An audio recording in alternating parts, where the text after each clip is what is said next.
Arunachal Pradesh, one of India's 8 northeastern states. It shares its border with Bhutan, Tibet and Myanmar.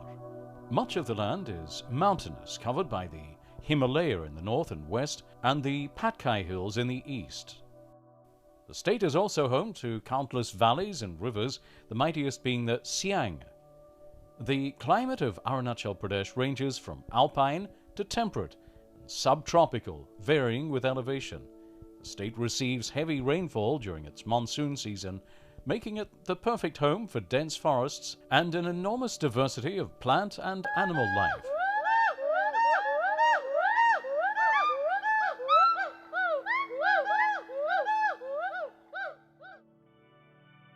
It's a thinly populated state, positioned in the foothills of the Himalaya, just over 1 million people, inhabiting an area a little over 83,000 square miles.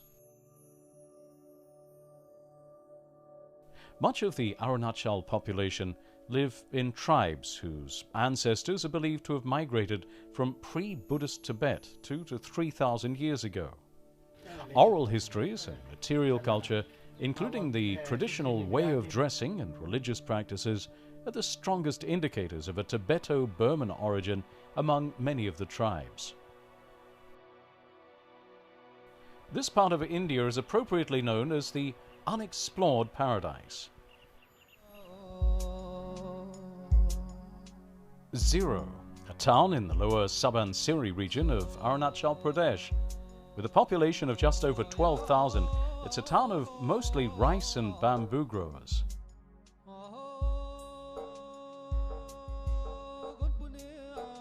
Apa Tani, as the local tribe's called, derives its name from the Apa Tani plateau, where Ziro sits. Tourists are drawn here to see their distinct lifestyle and bamboo village. Here you'll find ancient customs and traditions still being carried out and untouched by time. This morning, the Apatani women have come together to begin a wedding ritual at the home of the bride. Over 100 women from a neighbouring village will gather here and begin a long march.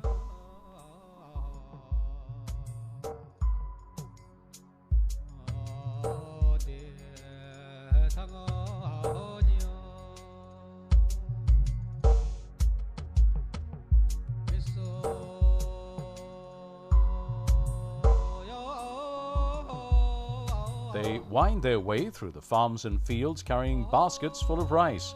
The bride's basket is topped with bamboo shoots and a pair of eggs.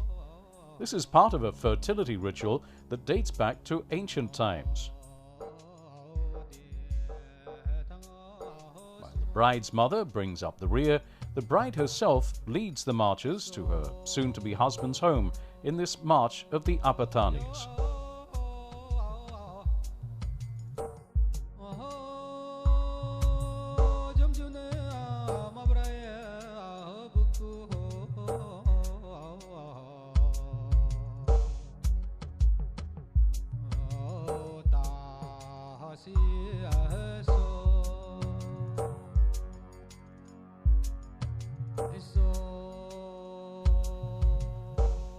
On reaching the groom's house, the rice is offloaded into the family granary by the groom's relatives.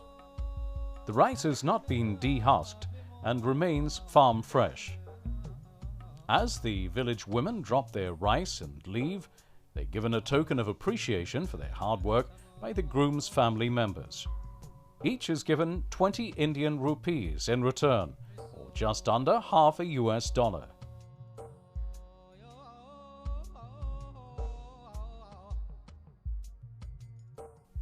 As they're exhausted after a long early morning trek from the neighbouring village, on the way out they're also given a series of snacks. First comes a cup of tea, and then a packet of boiled mitun meat, followed by 1 egg and strip of seasoned dried pork. The pork is often many years old, as is the tradition in the village of Ziro.